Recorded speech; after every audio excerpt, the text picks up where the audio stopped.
Do you guys want a Yahoo? I'd love one. Thank you. I got this one sent in by lots of people. It's Yahoo Answers user Billy, who asks, do you think Neil Armstrong filled his space diaper during the moonwalk? Serious answers, please. I'm working on my dissertation related to the moon. Let that first sentence sink in. All right, one more time. I'm working on my dissertation related to the moon. We now know that the moon's weak gravity, it loosens astronauts' bowels. Did early astronauts know this, or did they find out the hard way? Okay. Listen. This is a peer-reviewed knowledge source that you can find on Nexus Lexus. Is this Yahoo answer? I need it for my dissertation. So there are many things that I am not. One of them is a a tummy doctor. One of them. And two, scientist, like in any way, really. Scientist, I think, covers that as well. Sure. But my, no pun intended, gut reaction is that this is not true. About space loosening the bowel? Okay. Because I have been on like roller coasters and rides and stuff that spun me around in such a way that I imagine in a less fun way they do when they're training you to be an astronaut. And it has never made me shit myself. This is amazing. Okay. What's wrong? Are you telling me, Travis, that the fact that you have been on a roller coaster uniquely positions you to comment on the effects of space travel on the human body? Is this what you just said, not as a joke, but as a real thing? Well, more than that, Justin, I started originally before I thought of the roller coaster thing with no evidence to back it up. And then the roller coaster thing occurred to me and I was like, wait, hold on, I'm onto something here. And now I do feel very strongly about the fact that I've been on a tilt-a-whirl and I have not shit my pants. And so I think that probably Neil Armstrong was probably fine. All right, I did just a cursory Google, and we will get back to the question because it merits discussion. It's a hot subject. This is our first man watch. But I did find that apparently low gravity, being in low gravity, makes it difficult to tell if your bladder is full because the bladder's stretch receptor nerves don't feel the weight of the liquid. Astronauts are trained to empty their bladders every 2 hours because of this. So these are the world's most elite scientists, the world's most bravest explorers, space pioneers, risking their lives and just everything to go up into the dangerous, endless expanse of outer space to further our scientific pursuits. They are geniuses. They are brave. They are the best of us. And also they have a little special watch they wear to let them know it's tinkle time every 120 minutes. Because when they have to go potty, they stop and go right away. Yeah, exactly. Houston, I've learned the cells have separated up here in zero gravity, furthering the research into to curing cancer. I think we've finally got it. Oh, beep, beep, beep. Time for me to go pee-pee in the space potty. I need to go tinkle, tinkle, and make yellow, Houston. So give me a bit. It's yellow time. Now, Griffin, to be fair, not knowing if you have to go to the potty versus like automatically uncontrollable going to the potty is two different things. Is it possible that this is not actually having an effect and they're just bored? It's like, I would imagine trying to use a space toilet is the highlight of space travel. When you're just floating up there in the dark, who cares? Like, you're looking forward to that next time that you're just twiddling your thumbs, hoping that you're going to have to take a dookie any moment now. That's the what thing, else are Justin. you doing? We are talking about this, and I think the question asker is talking about this in such a way of like, do you think Neil Armstrong might have like lost control of his bowel? But I think the opposite is true. We're probably like after 5 minutes of being on the moon, Neil Armstrong was like, I'm going to be the first man to shit on the moon. Yeah, he definitely did that or cranked. But there's something that happened up there. Have you ever pulled his arm inside the sleeve of his spacesuit? He could, and they didn't know. Plant the flag, Neil. He's like, oh, I'm doing that in a manner of speaking. You ever listen to, y'all ever listen to that tape where he's talking about how he did it? Talking about how he cranked it? No, he's talking about how he's taking one big step for guys. One big step for guys. He says but he says one huge leap for boys, and he does it. Have you listened to it? What? Hey, everybody check out my man cave.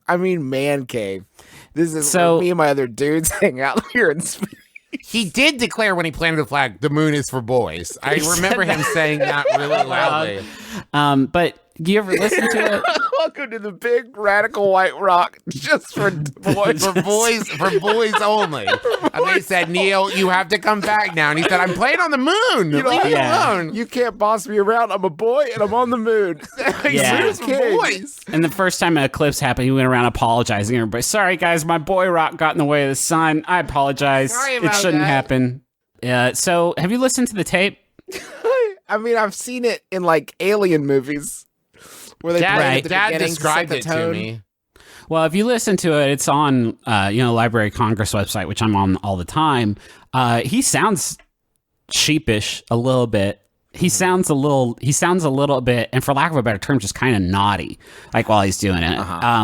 And he wouldn't say it, right? Like that was being broadcast to the whole world. The world's eyes were watching the stars, the cosmos, as we took our first,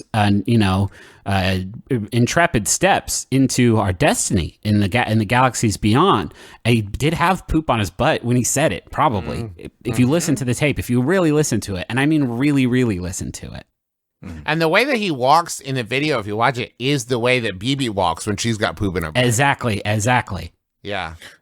Do you think it was like, obviously he gets out there, he's walking around, steps on the moon. I'm the first man on the moon. Amazing.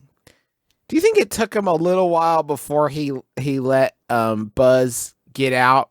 Because he was trying to think of other things he could be the first one to do. I don't know how it would. I would want to be the first person to do so many different things on the moon. It would be so irritating to know that I had to let Buzz out. Like I want Buzz to be like, hey, look at me. I just did this. I don't know, the hand jive, from Greece. Yeah.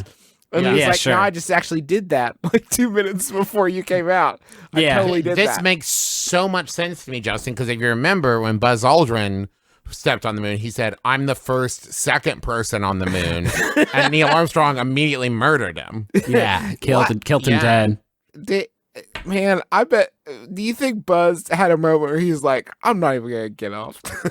Fuck it. Fuck it. He saw Neil doing armpit farts on the moon, and he's like, "Man, there's nothing left. Let's go Nothing left for home." me to do. I'm done. I will say, Is this Damien Chazelle? I'm ready for our interview. How's the script come along for First Man and Buzz? You're still gonna call it that, right? Like you promised, First Man and Buzz. Damn. I have been very excited to go many, many places in my life. And I would say 9 times out of 10, you build it up really big and then you get there and you're like, oh, okay. So how long do you think they were on the moon before they were just like, all right, there's nothing here. Like, there's nothing to do. There's no TV or like movies or anything. Like, I'm going to get back in and just head on home. Neil was hoping there'd be some big worms he could fight. That's half of First Man is them like working on all the science, and Ryan Gosling, helping invent the big rocket ship and like doing the zero-G training. And then there's a scene where like he goes and he learns how to master the katana so he can fight the big worms that he knows.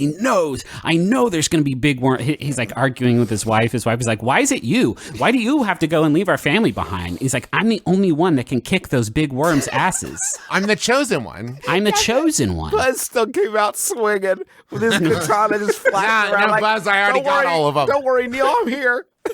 Before you came out, I killed all the worms. I was the first man to kill a worm on the moon. All the worms. Neil, you missed it, bud. I got worm blood all over me, and it gives you powers.